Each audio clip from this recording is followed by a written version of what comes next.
Well, welcome to another Midweek Connect video. Jeff here bringing you another week. And for the past few weeks, we've been talking about different materials, different physical things that were used in the last week of Jesus' life that stick out. And today I'm going to talk about this vinegar or this sour wine that is lifted on a sponge to Jesus as he's on a cross. And I'm going to read from a tool called A Harmony of the Gospels. And this is a book, or I'm sure there's websites for different translations of the Bible that stick the four Gospels next to each other. So you can read all four Gospels if they include that story. And in this case, I'm going to read from Mark chapter 15, verse 33, in his account of Jesus on the cross. It says, "And when the 6th hour had come, darkness fell over the whole land until the 9th. And at the 9th hour, Jesus cried out in a loud voice, 'Eloi, Eloi, lama sabachthani,' which is translated, 'My God, why have you forsaken me?' And when some of the bystanders heard it, they began saying, 'Behold, he is calling Elijah.' They didn't understand what he said. Someone ran and filled a sponge with sour wine, put it on a reed, and gave him a drink, saying, 'Let us see whether Elijah will come to take him down.'" In Mark's account, it's interesting because it almost sounds hopeful. This person that offered a sponge to Jesus was hoping maybe he is calling Elijah. Maybe this will give him enough energy. But in Matthew's account, we see, I think, what's really happening with this vinegar or sour wine that's offered to Jesus. After the person offered it, there's another group around. It says, "The rest of them said, 'Let us see whether Elijah will come to save him.'" See, those around him were already placing their bets. Jesus didn't win. The Roman government won. Because this cross that Jesus is on was a tool by the Roman government. It was a tool of torture that they had perfected to keep them on the cross as long as possible, to be tortured. But not just tortured, also humiliated. They're stripped naked. They're raised up for everybody to see that this criminal lost and the Romans won. There's another verse I want to read to you from the Old Testament. And we see something very similar that David is saying about some of his people that he thought were there to comfort him, but turned out to be his enemies. It comes from Psalm 69. I'll start in verse 20. "Scorn has broken my heart, has left me helpless.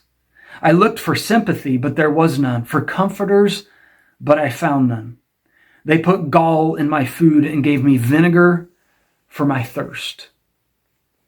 See, this vinegar was not appetizing. It was not really going to quench any thirst that David had or Jesus had. And so it was just one more form of humiliation. But there's something I want to point out in John's account. John doesn't just say there was a sponge lifted with a reed. He specifically says it was a branch of hyssop in John 19, verse 29. And now, why is that important to me? Well, it's important because this is not the first time the Bible talks about hyssop. We can go all the way back to the book of Exodus when God's people left Egypt.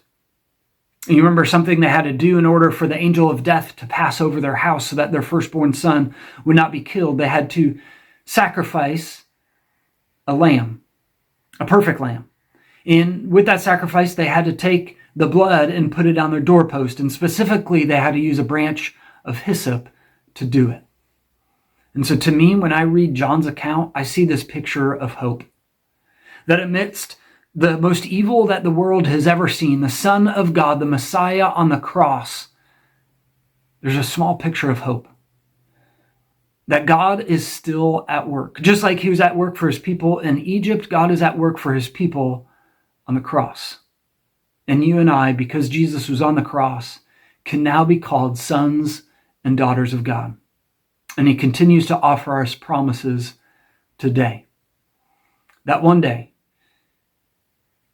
though Jesus didn't drink on that cross, he will drink with us at the marriage feast of his bride, the church. As Christians, that's us. And so we continue to get hope amidst all the other things that are going on at the cross. We see a small picture of hope. That's the hope we continue to have this Easter.